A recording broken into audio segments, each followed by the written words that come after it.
સ્વર્ગવાસ મગનભાઈ બી સોલંકીની પુણ્યતિથિ નિમિત્તે વિવિધ કાર્યક્રમો યોજાયા. નવી વિદ્યાલય જંબુસરના અધ્યક્ષસ્થાપક સ્વ મગનભાઈ બી સોલંકીની 31મી પુણ્યતિથિ નિમિત્તે શ્રદ્ધાંજલિ કાર્યક્રમ, ધ્વનિ બ્લડ બેંકના સહયોગથી રક્તદાન કેમ્પનું આયોજન અને જરૂરિયાતમંદ વિદ્યાર્થીઓને ધાબળાનું વિતરણ કરવામાં આવ્યું.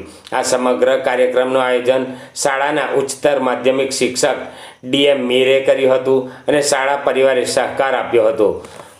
ઉલ્લેખનીય બાબત એ હતી કે આ રક્તદાન કેમ્પમાં નવી વિદ્યાલયના આચાર્ય હિતેન્દ્રસિંહ ઠાકોરે 50મી વખત તથા તેમના ધર્મપત્ની નૂતનબા ઠાકોરે 18મી વખત રક્તદાન કર્યું હતું.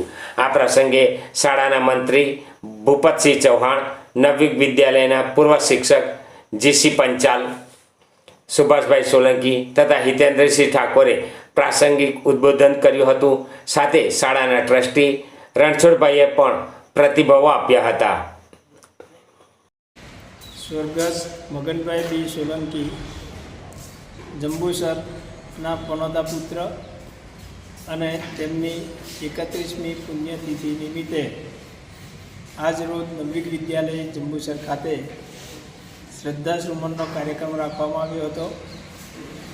સાથે સાથે નવી વિદ્યાલય જંબુસરમાં જે જરૂરિયાતમંદ બાળકો હતા એ બાળકોને ધ્વનિ બ્લડ બેંક દ્વારા ધાબળાનું વિતરણ કરવામાં આવ્યું અને બ્લડ ડોનેશન કેમ્પ જે રાખવામાં આવ્યો હતો તે સફળ રહ્યો છે.